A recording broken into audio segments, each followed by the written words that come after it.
أشهد أن لا إله إلا الله.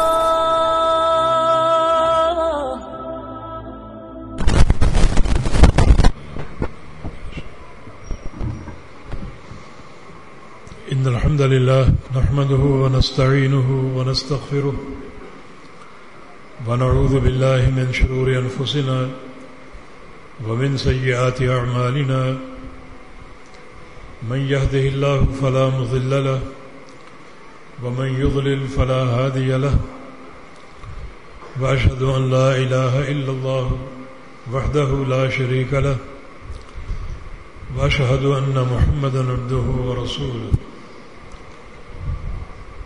يا أيها الذين آمنوا اتقوا الله حق تقاته ولا تموتن إلا وأنتم مسلمون.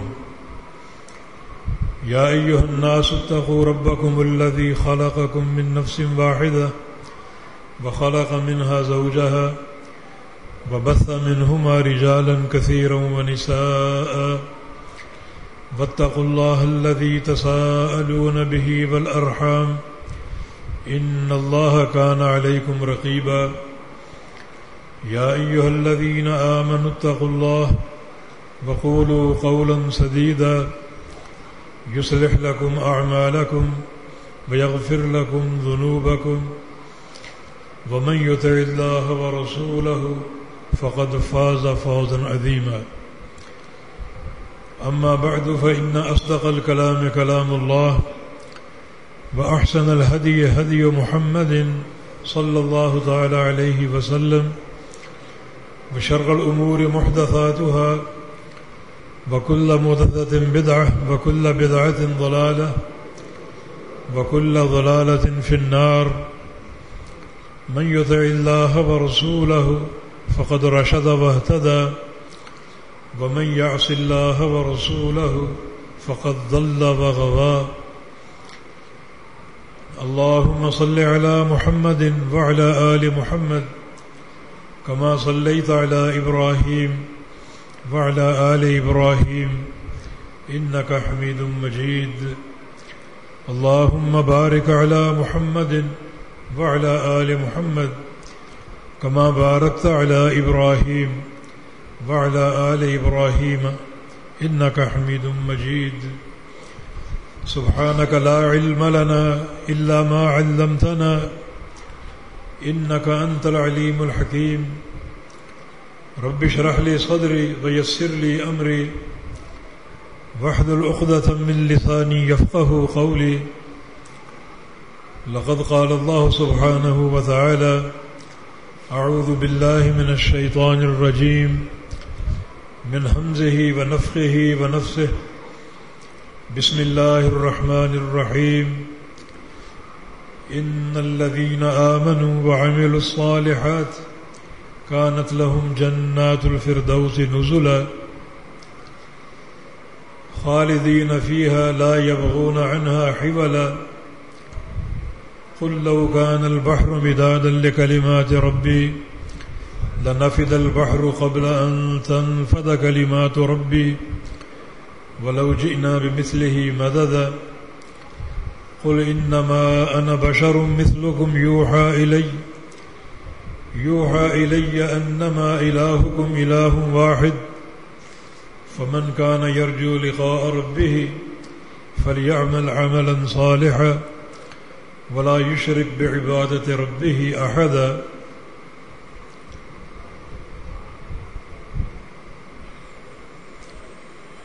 آج کے خطبہ جمعہ میں بہت سی مناسبات ہیں. یہ سال نو کا پہلا جمعہ ہے اور ہمارا اسلامی نیا سال محرم کے مہینے سے شروع ہوتا ہے.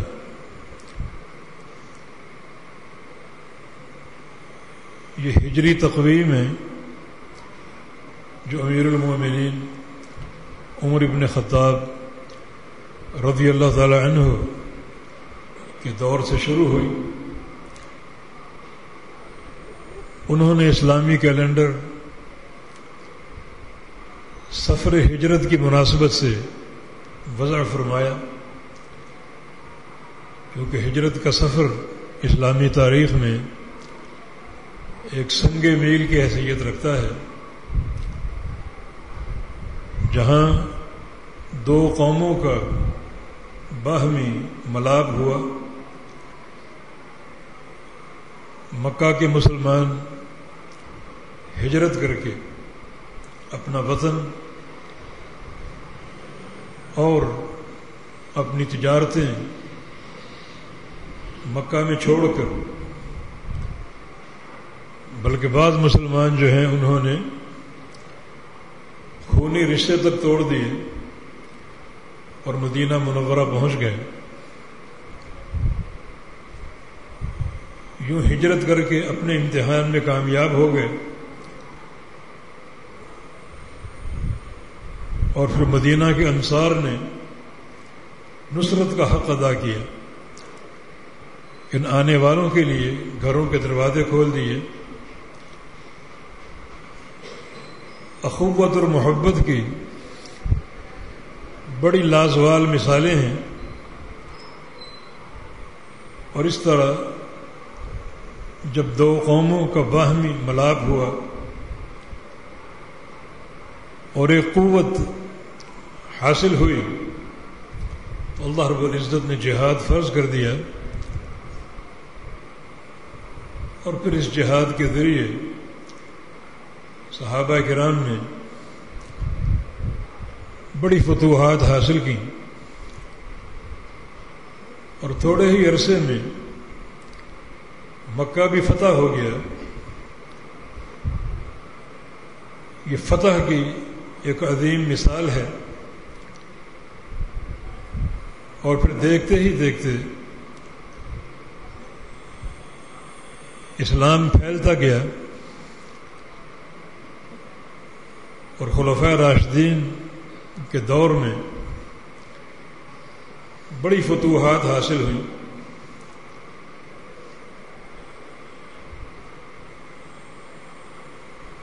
صرف ایک امیر عمر بن خطاب رضی اللہ عنہ نے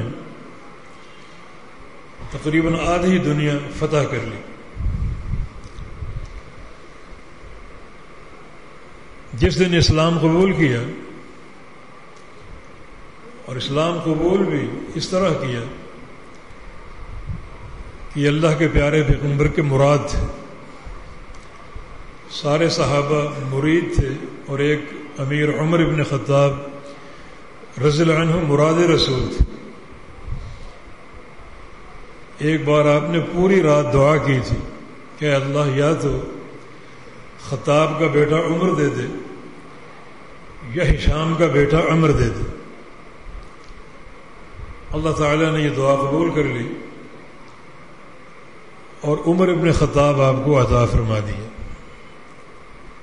کان اسلامہ جہارا وہجرتہ جہارا، جن کا اسلام قبول کرنا بھی کھلے عام تھا۔ اسلام قبول کر لیا، نماز کا وقت ہوا، رسول اللہ صلی اللہ علیہ وسلم اور صحابہ کرام نماز کی ادائیگی کے لیے دار ارقم جانے لگے، تو امیر عمر نے پوچھا کہ بیت اللہ میں کیوں نہیں؟ میں کہ عمر تمہاری قوم روکتی ہے، ظلم کرتی ہے۔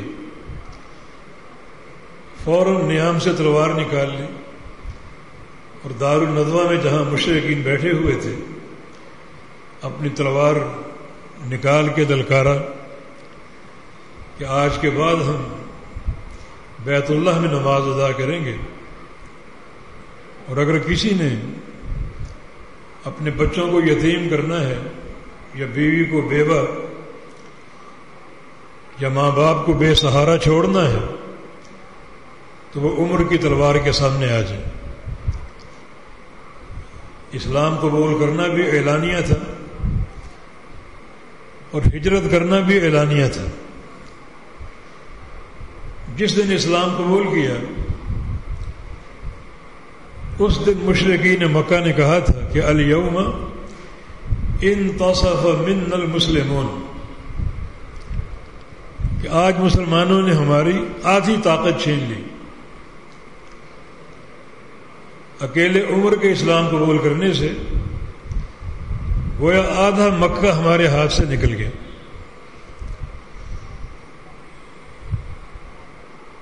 تقریباً 22 لاکھ مربع میل کا علاقہ فتح کیا. اور بعض مغربی معاصرین کا قول ہے ایک عمر اور پیدا ہو جاتا تو پوری دنیا پر اسلام کا جھنڈا لہراتا.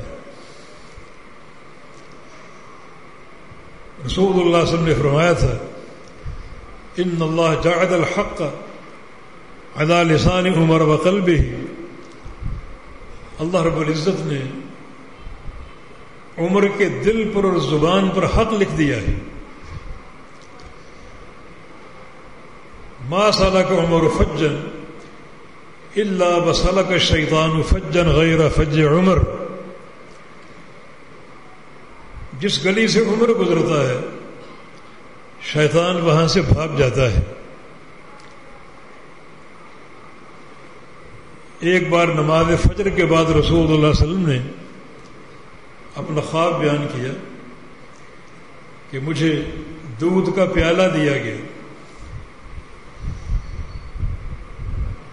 اور پینے کو کہا گیا. خواب میں نے وہ پیا اور خوب سیراب ہو گئی، حتیٰ کہ سیرابی میری انگلیوں سے ٹپک رہی تھی، مگر دودھ بچ گیا. میرے سامنے بہت سے میرے ساتھی بیٹھے ہوئے تھے. میں نے وہ بچا ہوا دودھ عمر ابن خطاب کو دے دیا. انہوں نے وہیں سے منہ لگا کر پیا جہاں سے میں نے منہ لگا کر پیا تھا. صحابہ نے پوچھا فما اولتہ ہو یا رسول اللہ، یا رسول اللہ اس کی آپ نے تعبیر کیا کی؟ فرمایا کہ اولت العلم یا اولت الدین، دو طرح کے الفاظ ہیں کہ اس خواب میں دودھ سے مراد علم ہے یا دین ہے. گویا میرے علم کی وراثت اور علم نشر کرنے کی حقیقی جانشینی عمر ابن خطاب کو سونپی جائے گی. اور اس حدیث سے بعض محدثین نے یہ استنباط بھی کیا ہے کہ جو بھی علماء ہیں اور دین کے طلباء ہیں،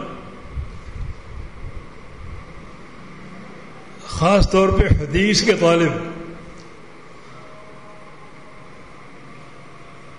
وہ در حقیقت اسی پیالے سے دودھ پی رہے ہیں جس سے پیارے پیغمبر نے پیا. اپنے ہونٹوں کو اسی مقام پر لگا کر جہاں اللہ کے پیارے پیغمبر کے ہونٹ تھے. اور یہ ایک ہی حدیث علم کے طلباء کے لیے بہت بڑی بشارت اور سعادت ہے.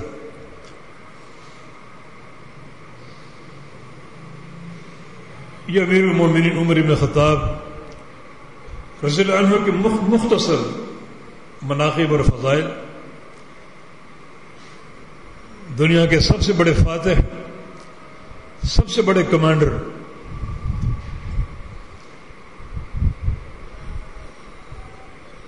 لیکن اتنا ہی زیادہ تواضع اور انکساری کا پیکر تھے. ایک بار تشریف فرما تھے مسجد نبوی میں، بہت سے لوگ سامنے بیٹھے ہوئے تھے. اچانک ممبر پر آ کر بیٹھ گئے اور کہا کہ لوگوں، میں اس عورت کا بیٹا ہوں جو دن بھر ایک قبیلے کی بکریاں چرایا کرتی تھی اور شام کو اسے مٹھی بھر دانے اجرت کے طور پر ملا کرتے تھے. یہ جملہ کہہ کر نیچے اتر آئے. لوگوں نے کہا کہ امیر المومنین کیا بات ہے، یہ جملہ آپ نے کیوں کہا؟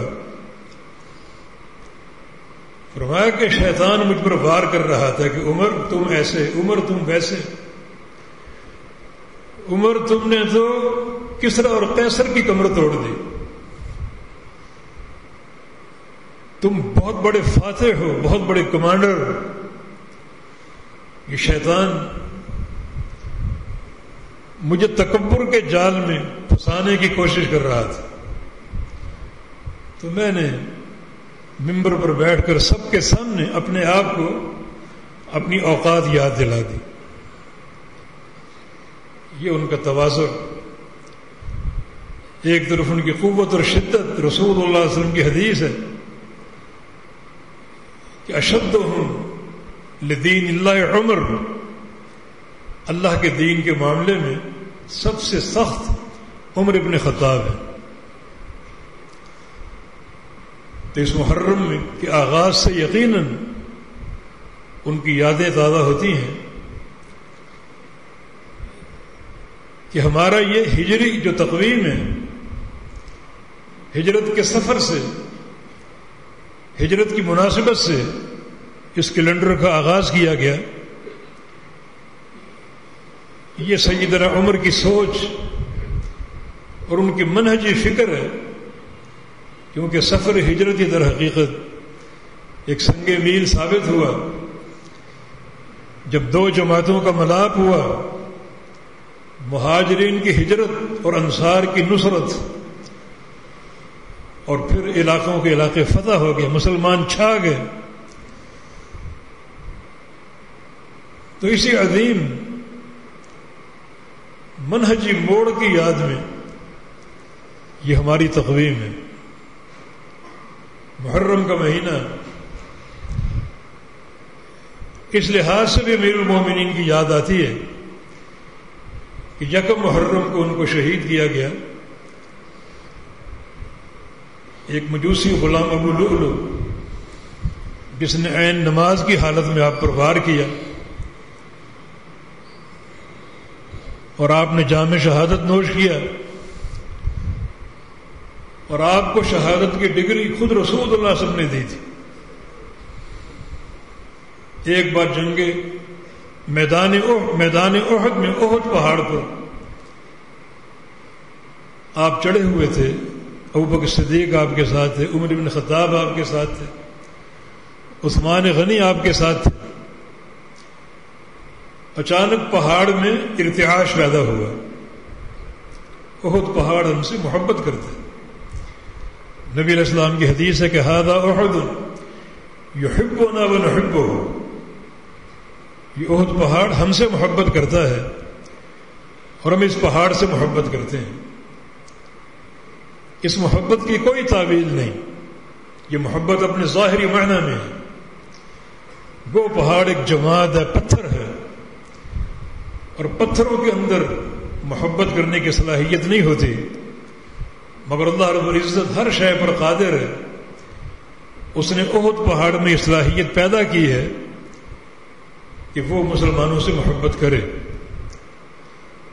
بلکہ یہ محبت احد پہاڑ کی جانوروں کے اندر بھی موجود تھی۔ اللہ کے حبیب صلی اللہ علیہ وسلم جب کسی لمبے سفر پہ جاتے، واپس مدینہ لوٹتے، تو آپ کی نظریں پہلے احد پہاڑ کو تلاش کرتی، اور آپ کی اونٹنی قصوہ جو ہی احد پہاڑ کو دیکھتی اس کی رفتار تیز ہو جاتی، اور تھوڑی دیر وہ احد پہاڑ کے دامن میں آ کر ٹھہرتی۔ جانوروں کے اندر بھی اس پہاڑ کی محبت تھی۔ احد پہاڑ یہ جماد پتھر کا بنا ہوا، فرمایا یہ ہم سے محبت کرتا ہے۔ چنانچہ یہ چاروں شخصیتیں جب احد پہاڑ پر چڑھی تو اس میں حرکت پیدا ہوئی، ہلنے لگا۔ ہو سکتا ہے یہ حرکت شدت محبت کی بنا پر ہو کہ آج مجھ پر یہ عظیم شخصیتیں چڑھی ہوئی ہیں، اللہ کا پیارا رسول ابو بکر صدیق، عمر بن خطاب، عثمان بن عفان، فرد محبت میں جھوم اٹھا۔ تو رسول اللہ صلی اللہ علیہ وسلم اپنی ایڑی پہاڑ پہ ماری اور فرمایا کہ اسکن احد فإنما علیک نبی و صدیق و شہیدان، احد تھم جاؤ، پرسکون ہو جاؤ، تجھ بھی اللہ کا نبی کھڑا ہے، تجھ بھی امت کا صدیق کھڑا ہے، اور تجھ پر 2 شہید کھڑے ہیں، ایک شہید امیر عمر ابن خطاب اور دوسرے شہید امیر عثمان غنی رضی اللہ عنہ۔ تو آپ کو شہادت کی سند آپ کی زندگی میں اللہ کے پیغمبر نے عطا فرما دی تھی۔ نماز کی حالت میں آپ پر یہ وار ہوا، اور یہ بڑی قابل قدر موت ہے۔ اذا اراد اللہ بِعَبْدٍ خیرا استعملہ، اللہ تعالیٰ جب کسی بندے کے ساتھ بہت زیادہ بھلائی کا فیصلہ فرما لیتا ہے تو اس کو کام پہ لگا دیتا ہے۔ صحابہ نے پوچھا کیا معنی اس کا؟ فرمایا کہ یوفقہ لعمل صالح ثم یقبضہ علیہ، کہ اللہ تعالیٰ اسے نیک اعمال کی توفیق دیتا ہے اور وہ نیک اعمال کرتا جاتا ہے حتیٰ کہ وہ نیکی کرتے کرتے اپنے رب سے جا ملتا ہے اور دنیا کو چھوڑ دیتا ہے۔ تو امیر عمر کی یہ موت شہادت کی موت ہے، اللہ کے پیارے پیغمبر کی نص موجود ہے، اور پھر نماز کی امامت کرتے کرتے شہید ہوئے۔ یحشر الناس علی ما ماتوا علیہ، صحیح مسلم کی حدیث ہے کہ لوگ قیامت کے دن وہی کام کرتے کرتے اٹھیں گے جو کام کرتے کرتے مرے ہوں گے۔ نیکی کرتے کرتے مرے تو قیامت کے دن وہی نیکی کرتے کرتے اٹھیں گے، اور گناہ کرتے کرتے مر گئے تو قیامت کے دن وہی گناہ کرتے کرتے اٹھیں گے، اور قیامت تک اسی نیکی میں رہیں گے، نیکی میں شمار ہوں گے۔ جیسے نبی علیہ السلام کے دور میں ایک حاجی عرفہ کے میدان میں حج کرتے کرتے سواری سے گر گیا اور اس کی روح پرواز کر گئی، تو آپ نے فرمایا تھا کہ کفنوہ فی ثوبیہ، اس کے لیے کفن کا انتظام نہ کرو، اس کی جو احرام کی چادریں ہیں انہی کو کفن بنا دو، ولا تخمروا راسہ، اس کا سر نہ ڈھانپنا، حاجی کا سر ننگا ہوتا ہے، ولا تحنطوہ، خوشبو نہ لگانا، فإنه يأتي يوم القيامة ملبيا، یہ شخص قیامت کے دن تلبیہ پڑھتا ہوا اٹھے گا، دنیا نفسی نفسی پکار رہی ہوگی اور یہ لبیک اللہم لبیک پکار رہا ہوگا، تو اس کو حالت احرام میں رہنے دو، مانا قیامت تک یہ حج کرتا ہوا شمار ہو۔ تو جس نیک عمل پر امیر عمر کی موت آئی، جو اللہ تعالیٰ کی ایک دین ہے اور بہت بڑی سعادت ہے، موت تو سب کو آنی، یقیناً یہ ان کے لیے موجب خیر و برکت ہے کہ ایک نیکی کرتے کرتے فوت ہوئے، اسی نیکی میں قیامت تک لکھے جائیں گے، اور وہی نیکی قیامت کے دن کرتے ہوئے اٹھیں گے۔ یہ امیر عمر ابن خطاب رضی اللہ عنہ، ان کے مختصر مناقب اور ان کی شہادت کا مختصر سا قصہ۔ تو یہ محرم کا مہینہ اس لیے بھی ایک اہمیت کا حامل ہے کہ ہماری تقویم کا پہلا مہینہ ہے اور یہ حرمت والا مہینہ ہے۔ ان عدت الشہور عند اللہ 12 شہرا، اللہ تعالیٰ کے ہاں مہینوں کی تعداد 12 ہے، اور یہ تعداد اس دن سے چل رہی ہے جس دن سے آسمان اور زمین بنائے گئے، روز اول ہی سے یہ تعداد جاری و ساری ہے۔ سورج نکلتا ہے، غروب ہوتا ہے، چاند کی منازل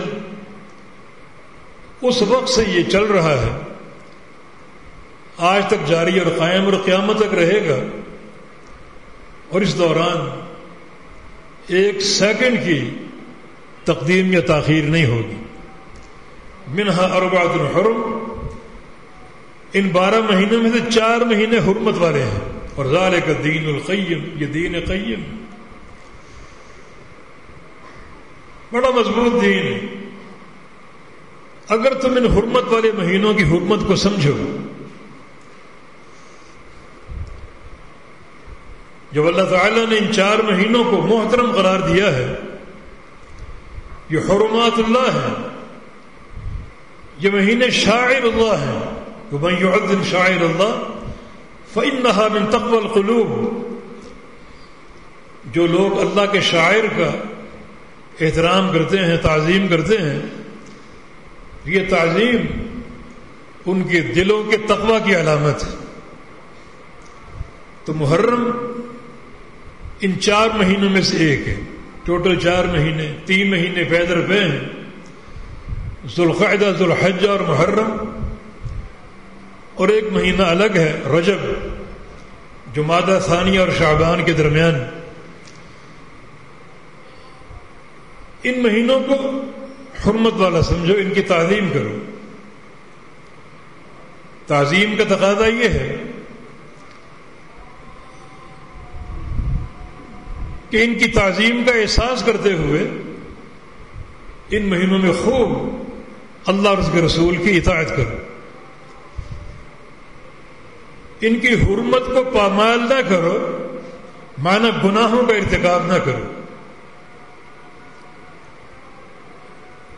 اور یاد رکھو محرم کا مہینہ ان 4 میں سب سے زیادہ تعظیم کے قابل، تعظیم کے مستحق، کیونکہ اللہ رب العزت نے اپنے نبی کو خبر دی اور رسول اللہ صلی اللہ علیہ وسلم اپنی حدیث کے ذریعے وہ خبر ہم تک پہنچائی کہ محرم جو ہے وہ اللہ کا مہینہ ہے. چنانچہ رسول اللہ صلی اللہ علیہ وسلم کی حدیث ہے، افضل الصیام بعد رمضان صیام شہر اللہ المحرم. رمضان کے بعد سب سے افضل روزہ اللہ کے مہینے محرم کا روزہ ہے. یہاں 2 چیزیں بڑی صراحت سے معلوم ہوتی ہیں. ایک، محرم کا مہینہ اللہ کا مہینہ، سارے مہینے اللہ کے ہیں، مگر اس کو ایک خاص شرف حاصل ہے کہ جس کو خاص طور پہ شہر اللہ کہا گیا، جس میں یہ نقطہ پوشیدہ ہے کہ یہ مہینہ زیادہ تعظیم کے مستحق ہے، اس کا زیادہ احترام کیا جائے، کہ اللہ تعالیٰ نے اس کو خاص طور پہ اپنا مہینہ قرار دیا، شہر اللہ کہا گیا، تو اس کی زیادہ تعظیم کی جائے اور اس تعظیم کی نیت سے زیادہ نیکیاں کی جائیں، اور یہ کوشش کی جائے کہ اس کی حرمت کو پامال نہ کیا جائے. پامال کرنے سے مراد یہ کوئی گناہ نہ کیا جائے اور کسی معصیت کا ارتکاب نہ کیا جائے، جس کو آپ یوں سمجھ لیں کہ مکہ مکرمہ حرمت والا شہر ہے. اب مکہ مکرمہ اور بیت اللہ تعظیم کے مستحق ہے، تو کیا آپ سفر حج پر جائیں اور بیت اللہ میں، خانہ کعبہ میں، مکہ مکرمہ کی سرزمین پر گناہوں کا سوچ سکتے؟ نہیں، یہ حرمت والا شہر ہے. تو حرمت والا مہینہ بھی خصوصی تعظیم کے مستحق ہے. اس مہینے کسی معصیت کا ارتکاب انتہائی ظلم ہوگا جو قیامت کی تاریکیوں اور اندھیروں میں تبدیل ہو جائے گا. تو یہ اس محرم کی ایک شرعی حیثیت ہے. حرمت والا مہینہ ہے اور خاص طور پہ شہر اللہ ہے، تو یہ زیادہ تعظیم کے قابل اور تعظیم کے مستحق ہے کہ اس میں چن چن کر نیکیاں کی جائیں اور گناہوں سے مکمل اجتناب کیا جائے. اور پھر پیارے رسول صلی اللہ علیہ وسلم نے ایک نیکی کا تعین بھی کر دیا، فرمایا کہ رمضان کے بعد سب سے افضل روزہ محرم کا روزہ. یہ اللہ رب العزت کی خصوصی رحمت اور اس کا فضل ہے. اسے معلوم ہے کہ جنت کا سودا بہت مہنگا ہے. الا ان سلعۃ اللہ غالیہ، خبردار اللہ کا سودا بہت مہنگا ہے. لموضع صوت فی الجنت خیر من الدنیا وما فیہا، جنت کی ایک بالشت کی جگہ پوری دنیا سے قیمتی ہے. تو اس کو کیسے کما سکو گے تم؟ عمریں تمہاری 60-70 سالہ ہیں. اس چھوٹی سی عمر میں اتنا بڑا سودا کیسے خرید سکو گے؟ یہ اس کی خصوصی رحمت ہے کہ اس نے بعض دن ایسے عطا فرما دیے کہ جن دنوں کی نیکیاں بڑی عظیم الشان ہیں. چنانچہ محرم کی نیکیاں اگر آپ کے دل میں نیت ہو شہر محرم کی تعظیم کا کہ یہ اللہ کے شاعر میں سے ہے، اللہ تعالیٰ کی حرمات میں سے ہے، میں اس کی خصوصی تعظیم کروں اور چن چن کر نیکیاں کروں، تو اس نیت کے تحت یہ نیکیاں بڑی معتبر ہوں گی اور بڑی قابل قدر ہوں گی. مگر ایک دن کی نیکی ایسی ہے جس کی عظمت اس کا کوئی شمار ہی نہیں. چنانچہ رسول اللہ صلی اللہ علیہ وسلم کی حدیث ہے کہ صوم یوم عاشوراء احتسب علی اللہ ان یکفر السنۃ الماضیہ، محرم کی 10 تاریخ کا روزہ یوم عاشوراء کا.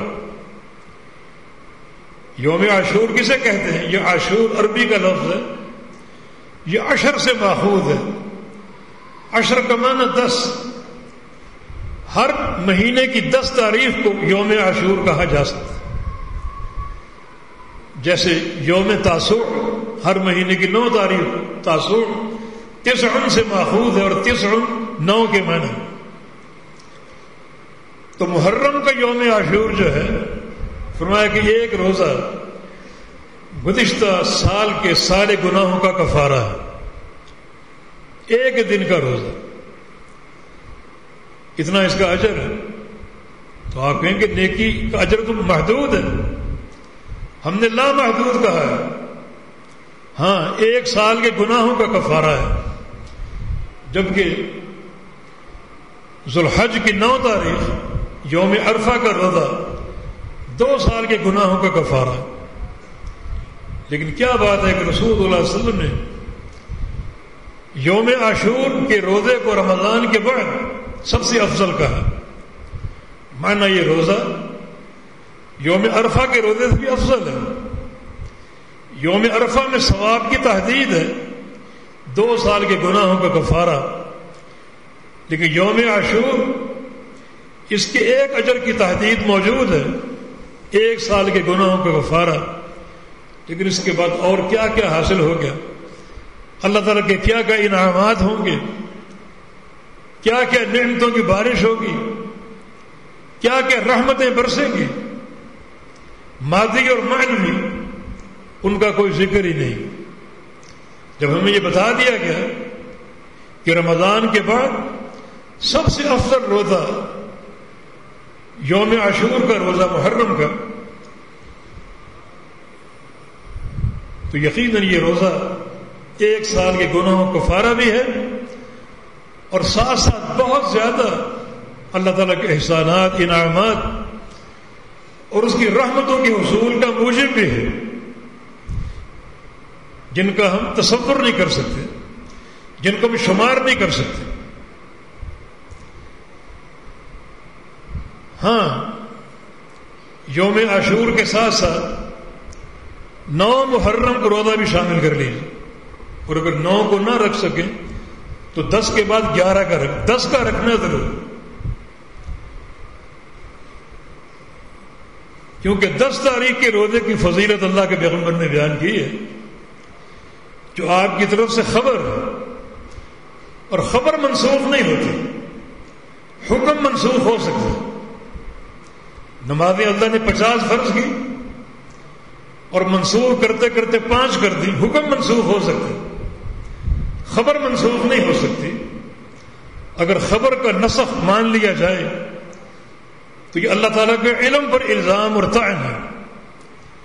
اللہ تعالیٰ کے علم کی توہین ہے کہ وہ اللہ کو معلوم نہیں تھا، وہ خبر جھوٹی تھی، خبر منسوخ نہیں ہو سکتی. 10 کا روزہ ہے ہی ہے. کچھ لوگ اس کو منسوخ تصور کرتے ہیں، لیکن نہیں، یہ خبر ہے کہ 10 کا روزہ گزشتہ سال کے گناہوں کا کفارہ خبر ہے. خبر منسوخ نہیں ہو سکتی. ہاں، یہود کی مخالفت کرتے ہوئے ایک روزہ اور رکھو، 9 کا یا 11 کا. خالف الیہود والنصارى، یہ یہود اور نصارہ بڑے مبغوض ہیں، نفرت کے قابل ہیں، ان کی مخالفت کرو. وہ ایک روزہ رکھتے ہیں، ہم 2 رکھیں گے. وہ کیوں رکھتے ہیں؟ ان سے پوچھوایا گیا کہ تم یہ 10 کا روزہ کیوں رکھتے ہو؟ انہوں نے جواب دیا کہ ھذا یوم نجى اللہ فیہ موسیٰ وقومہ وانجى فرعون وآلہ، کہ آج کے دن اللہ تعالیٰ نے موسیٰ علیہ السلام اور ان کی قوم کو نجات دی تھی اور فرعون اور اس کی قوم کو غرق کر دیا تھا. یہ ایک قوم کی آزادی کا دن ہے، ہماری آزادی کا دن، بنی اسرائیل کی آزادی کا دن. نصوبہ شکرا، ہم اللہ کا شکر ادا کرتے ہوئے روزہ رکھتے ہیں. تو رسول اللہ صلی اللہ علیہ وسلم نے فرمایا کہ موسیٰ اخونا، موسیٰ تو ہمارا بھائی ہے. ان یہودیوں کا، ان خبیث قوم کا ان سے کیا تعلق ہے؟ موسیٰ علیہ السلام تو توحید کے داعی تھے اور یہ شرک میں ڈوبے ہوئے ہیں. لعن اللہ الیہود والنصارى اتخذوا قبور انبیاء مساجد، اللہ یہودیوں پر عیسائیوں پر لعنتیں برسائے کہ جنہوں نے اپنے نبیوں کی قبروں کو سجدہ گاہ بنا لی، نبیوں کی قبروں پر قبے بنا لیے، نبیوں کی قبروں پر مزار بنا لیے. اللہ ان پر لعنتیں برسائے. یعنی کتنا شدید غصہ ہے اللہ کے پیارے پیغمبر کو کہ ان کے لیے لعنت کی بد دعا کی. ایک حدیث میں قاتل اللہ کے الفاظ ہیں، اللہ ان کو تباہ و برباد کر دے کہ انہوں نے نبیوں کی قبروں پر عمارتیں بنا لی، سجدے گاہ بنا لیے، قبے تعمیر کر لیے. ذرا مقام غور ہے کہ وہ تو انبیاء تھے اور ان کی قبروں پر قبے بنائے گئے اور ان کو رسول اللہ صلی اللہ علیہ وسلم ملعون قرار دیا، ان کی بربادی کی بد دعا کی. تو آج اگر ہماری قوم کو دیکھ لیا جائے، کم از کم میں ایسے کئی مزاروں کو جانتا ہوں جن میں چرسی اور بھنگیوں کو دفن کیا گیا ہے، حتیٰ کہ گدھوں کو دفن کیا گیا ہے. لوگ ان کو پوچھتے ہیں ان کی عقل کا ماتم نہ کیا جائے. جنہوں نے نبیوں کی قبروں پر قبے بنائے، یہ اللہ کے پیارے پیغمبر کی بد دعا ہے. اور یہ قوم جو افیمیوں، چرسیوں، بھنگیوں اور ننگ دڑنگ لوگوں کی قبروں پر قبے بنا لیتے ہیں، سجدے کرتے ہیں، کیا ان کا عالم ہوگا؟ کس انداز کی ان کی حقارت ہوگی اور کس قدر یہ بد دعاؤں کے مستحق. میں کہ موسیٰ تو ہمارا بھائی، توحید کے ناطے ہم سارے انبیاء عقیدہ توحید کی بنا پر ایک دوسرے کے اللاتی بھائی ہیں. ان کا کیا تعلق ہے؟ یہ روزہ ہم رکھیں گے، لیکن چونکہ یہود بھی ایک روزہ رکھتے ہیں، ہم ان کی مخالفت کریں گے. لن اشت القابل العصوم النتاس والعاشر، کہ آپ نے 9 اور 10 کا روزہ رکھنے کا عندیہ دیا کہ آئندہ سال اگر رہے تو 9 کو اور 10 کو 2 روزے رکھیں گے تاکہ ان کی مخالفت ہو جائے. تو بنی اسرائیل نے اپنی قوم کی آزادی کے دن کا احترام کیا، اور اتفاق ایسا ہے کہ یہ ہماری بھی آزادی کا دن کل آ رہا ہے. 14 اگست 74واں ہمارا یوم آزادی ہے.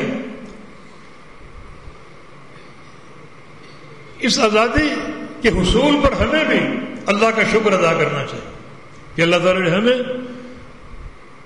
انگریز منحوسوں اور ہندوؤں کی نحوستوں سے نجات دی اور یہ آزاد مملکت عطا فرمائی، جو بہت بڑی اللہ کی نعمت ہے.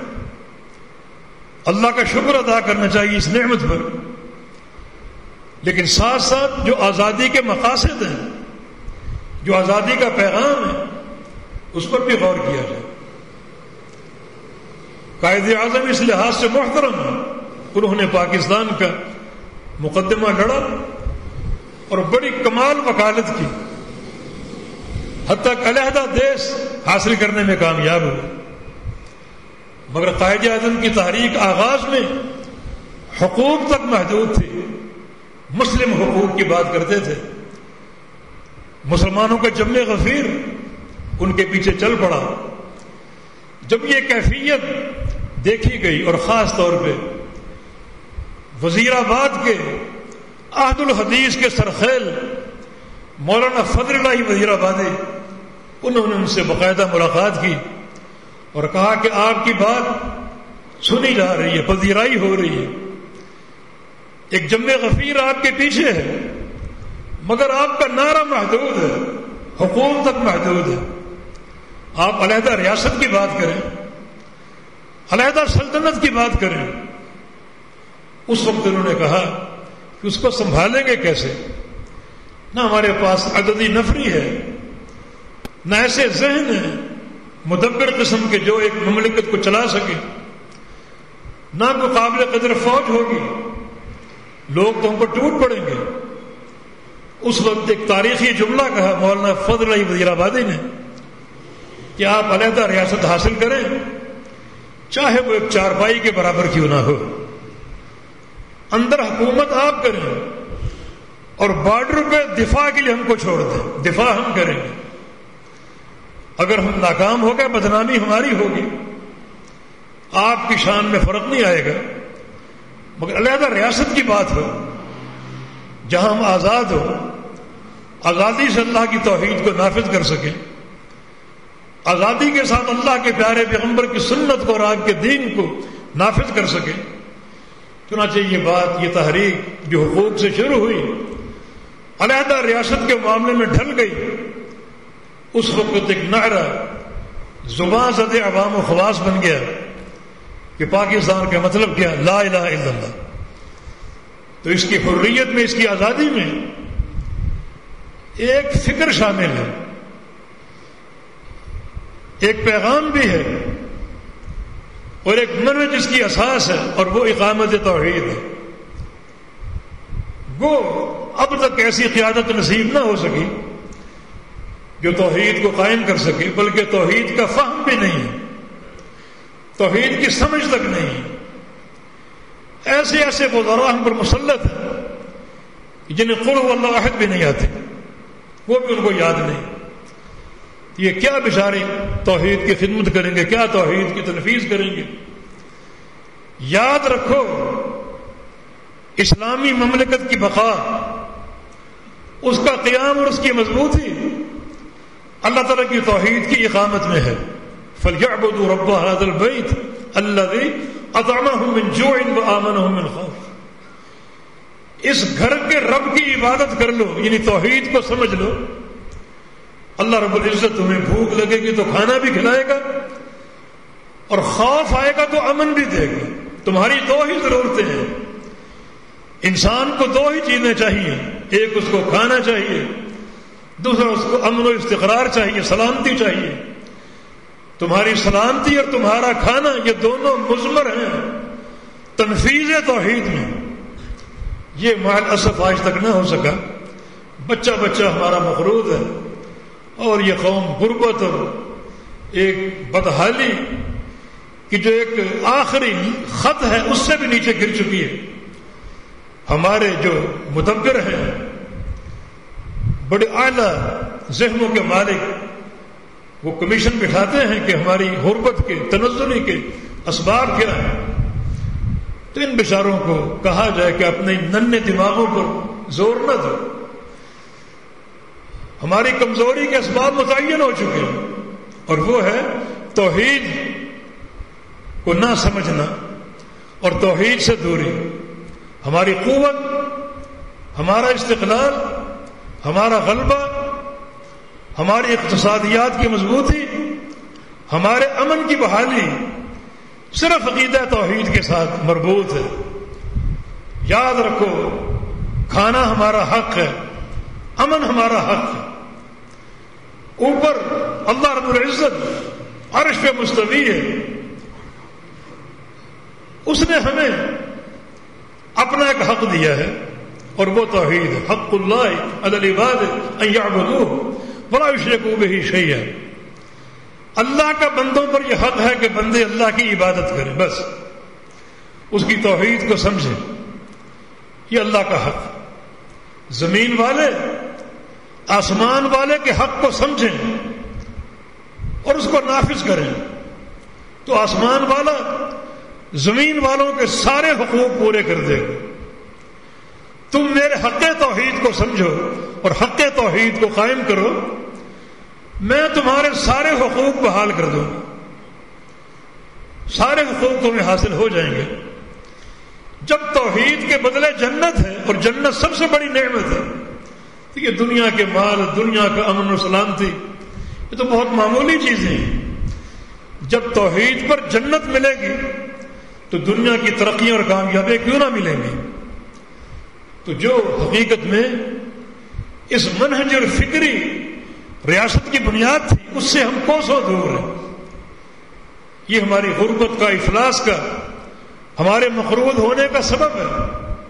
سب کو چھوڑ کر اگر ہم توحید کی خدمت کریں، ہمارے حکام ذاتی پروٹوکول کی بجائے اللہ کے حقیقی پروٹوکول کو سمجھیں، اس کی توحید کی تنفیذ کریں، تو اللہ راضی ہوگا، خوش ہوگا، اور یقیناً وہ ہماری ساری نعمتوں کو بحال کر دے گا. رحمتوں کی بارش ہوگی. چھوٹی سی جھلک یہ ہے، حق یقام فی الارض خیر من ان یمطر 40 صباحا. کسی ملک میں یا کسی علاقے میں اللہ تعالیٰ کی ایک حد قائم ہو جائے، کسی چور کا ہاتھ کاٹ دیا جائے یا کسی زانی کو سنسار کر دیا جائے، کسی شرابی کی پشت پر کوڑے مار دیے جائیں، اللہ اتنا خوش ہوتا ہے کہ انہوں نے میری حد کو نافذ کیا. اللہ اس قوم کو اتنا مالا مال کرتا ہے کہ 40 دن نبی اسلام کی حدیث کے مطابق 40 دن اگر پوری زمین پر رحمت کی بارش ہو تو 40 دن کی اس بارش کے نتیجے میں کیا کچھ نعمتیں یہ زمین اگلے گی اور کیا کچھ حاصل ہوگا. اللہ اس سے بڑھ کر اس قوم کی جھولی میں ڈال دے گا جس قوم نے اللہ کی ایک حد کو نافذ کیا ہے. تو جہاں ایسے ایسے حکام ہوں جو کوڑوں کی سزا کو شرف انسانیت کی توہین قرار دے، یہ اللہ کے نظام کو، اللہ کے پیارے پیغمبر کے نظام کو انسانیت کی توہین قرار دے، وہ قوم کیسے امن میں رہ سکتی ہے، کیسے اس کی نعمتیں بحال ہو سکتی ہیں. جس قوم کے وزراء کہیں کہ سودی معیشت کے بغیر ہمارا گزارا نہیں ہے، وہ قوم کیسے بحال ہو سکتی ہے. جس قوم کے حکام ٹیکسوں پر ٹیکس لگاتے جائیں اور ٹیکسوں کے بوجھ تلے عوام کو پیس کے رکھ دیں، وہ قوم کیسے بحال ہو سکتی ہے. اللہ کا نظام تو ایک ہی ہے، اور وہ یہ ہے کہ لوگوں سے زکوٰۃ وصول کرو، ایک ایک پیسہ وصول کرو، میں تم کو برکتوں سے بھر دوں گا. اور یہاں ٹیکسوں کی بھرمار ہے. بھلا ریاست مدینہ میں کون سا ٹیکس تھا؟ ریاست مدینہ کا اپنے منہ سے نام لیتے لیتے ان کو شرم نہیں آتی، لیکن کون سا ٹیکس تھا مدینہ منورہ میں؟ ٹیکسوں کے بوجھ تلے عوام کو پیس کے رکھ دیا گیا. کہ نبی علیہ السلام کی حدیث معلوم نہیں ہے؟ آپ نے صاحب مکس کے گناہ کو زانی کے گناہ سے بڑا قرار دیا. زانی کے گناہ سے. جب مائن اسلمی نے توبہ کی تھی، جس سے زنا کا ارتکاب ہو گیا تھا، اور اس پر رجم کی سزا قائم ہوئی، سنسار کیا گیا اور اس کی موت واقع ہوئی، توبہ قبول ہو گئی. رسول اللہ صلی اللہ علیہ وسلم نے فرمایا تھا لقد تاب توبۃ لو تاب صاحب مکس لواسعت. مائد اسلمی جس سے زنا کا ارتکاب ہوا ایسی توبہ کر گیا کہ ایسی توبہ اگر وہ حاکم کر لے جو اپنی رعیت پر ٹیکس لگاتی ہے تو اس کی توبہ اس کے لیے بھی کشادہ ہو اور اس کی مغفرت کا باعث بھی بن جائے. تو مانا ایک زانی کا زنا اور اس کا گناہ ہے، اس سے بڑا گناہ اس حاکم کا ہے جو اپنی قوم پر ٹیکس لگائے. تو جہاں سراسر دین کی بغاوت ہو، عدالتوں میں وہی نظام آج تک نافذ ہے جو انگریز منحوس نے نافذ کیا. ہندوستان کا نظام تعزیر اور پاکستان کا نظام تعزیر، دونوں میں فرق صرف ٹائٹل کا ہے. ان کے ٹائٹل ہندوستان لکھا ہوا ہے ہمارے ٹائٹل پر پاکستان لکھا ہوا ہے، اندر نظام ایک ہی ہے. نظام تعلیم میں بہت سے انحرافات ہیں، تو مقصد یہ کہ ہم آزاد تو ضرور ہوئے، ایک بڑی نعمت ہے، مگر جو آزادی کے مقاصد ہیں اور جو ان مقاصد کے ثمرات ہیں اب تک ان سے محروم ہیں. 74 سال ہو گئے، نہ ہم اس مقصد کو سمجھ سکے اور نہ ہم دین کی طرف توجہ دے سکے، نہ کسی ایسی قیادت کا انتخاب کر سکے جو قیادت دین کے لیے مخلص ہو، رعیت کے لیے مخلص ہو. میری ان باتوں سے ہرگز نہ سمجھو کہ پاکستان سے محبت کی بات کی ہے تو یہ وطنیت ہے. وطنیت کو بعض لوگ بت کہتے ہیں. نہیں میرے بھائیوں، یہ بت تب ہے جب وطن کو دین پر ترجیح دی جائے اور وطن کو توحید پر ترجیح دی جائے. لیکن وطن کی محبت تبھی عمل ہے. ہر شخص کے مزاج میں، ہر شخص کی طبیعت میں اپنے گھر کی محبت ہوتی ہے، اپنے شہر کی محبت ہوتی ہے، اپنے وطن کی محبت ہوتی ہے. ہمیں اس وطن سے محبت ہے کیونکہ یہ توحید کی بنیاد پر حاصل ہوا. ہمیں اس وطن سے محبت ہے کیونکہ ہم چاہتے ہیں کہ یہاں توحید کو قائم کریں. لیکن بحمداللہ دعوت توحید کی آزادی موجود ہے. ہم جہاں چاہے چوکوں پر کھڑے ہو کر، چوراہوں پر کھڑے ہو کر توحید کی دعوت دے سکتے ہیں، اور یہ پاکستان میں ایک نعمت ہے. ورنہ دیگر اسلامی ممالک میں یہ بات موجود نہیں، ممکن نہیں ہے کہ آپ برسر عام توحید کی دعوت دے سکیں، کہ دین کی بات کر سکیں. ان کے ہاں ایک محدود سی فکر ہے، مگر ہم جب چاہیں، دن میں چاہیں، رات میں چاہیں، جہاں چاہیں توحید کا اعلان بھی کر سکتے ہیں، دعوت بھی دے سکتے ہیں. اس لحاظ سے یہ ملک ہمارے لیے ایک جنت کی حیثیت رکھتا ہے. یہاں دعوت کی روک ٹوک نہیں ہے. ہم جب چاہیں دعوت کا ایک اعلان کر سکتے ہیں اور دعوت کا محاذ کھول سکتے ہیں. اللہ تعالیٰ توفیق دے کہ ہم ان مقاصد کو سمجھیں جو مقاصد اس ملک کی تاسیس میں پنہاں تھے. نظریاتی مملکت ہے، توحید اس کی اساس ہے. نظریاتی حکومتیں دو ہی قائم ہوئیں، ایک مدینہ منورہ، دوسرا پاکستان. اللہ کے پیارے پیغمبر نے جب انصار مدینہ راتوں کو چھپ چھپ کر آپ کے ہاتھ پر بیعت کرتے تھے اور مدینہ آنے کی دعوت دیتے تھے اور شرائط نامہ پیش کرتے تھے کہ آپ جو چاہے شرطیں پیش کر دیں، ہم ساری شرطیں قبول کر لیں گے، تو رسول اللہ صلی اللہ علیہ وسلم نے فرمایا تھا میری شرط کیا ہے؟ میری شرط ایک ہی ہے اور وہ یہ ہے ان تعبدوا ربکم، کہ ایک رب کی عبادت کر رہی ہیں. بس یہ میری شرط ہے کہ توحید کو نافذ کرنا ہے. یہ توحید کی تنفیذ فکری طور پر مدینہ منورہ کی تاسیس میں موجود ہے. اور آج مکہ فتح ہوا، یہاں بھی اسلامی ریاست کا آغاز ہونے جا رہا ہے. تو اللہ کے پیارے پیغمبر نے کیا کیا؟ ایک عملی اقدام کیا اور ایک آرڈیننس نافذ کیا. عملی اقدام کیا تھا؟ آپ تلوار لے کر بیت اللہ میں داخل ہوئے اور خانہ کعبہ میں 360 بتوں کو توڑ دیا، ان کی شکلوں کو مسخ کر دیا. یہ آپ کا عملی اقدام تھا ریاست کے آغاز میں. اور آرڈیننس کیا نافذ کیا؟ اے علی جاؤ مکہ میں جاؤ، ہر چوراہے پر، ہر گھر میں جاؤ. ما وجدت من قبر مشرف الا وسویتہ وما وجدت من تمثال الا وطمستہ. جہاں کو اونچی قبر نظر آئے اسے سطح زمین کے برابر کر دو، اور جو مورتی نظر آئے، بت نظر آئے، اس کی شکل کو مسخ کر دو. یہ آپ کا آرڈر تھا. اسلامی ریاست کا آغاز ہونے جا رہا ہے. آغاز امر دعوت توحید پر قائم ہوتا ہے، آغاز امر تنفیذ توحید پر قائم ہوتا ہے، جو ایک افسوسناک حقیقت ہمارے ہاں اب تک نہ ہو سکا. یا اللہ ہمیں ایسی قیادت عطا فرما دے جو تیری توحید کے لیے مخلص ہو، تیری توحید کی اقامت کے لیے مخلص ہو. اس ملک کے چپے چپے پر توحید کو قائم کر دے. اس ملک کے چپے چپے پر اپنی محبت کو قائم کرنے کی توفیق دے دے. اس ملک کے چپے چپے پر پیارے حبیب کی محبت کو اور پیارے پیغمبر کی سنت کو نافذ کرنے کی توفیق عطا فرما دے. اقول قولی هذا واستغفر الله لي ولكم واخر دعوانا الحمد لله رب العالمين.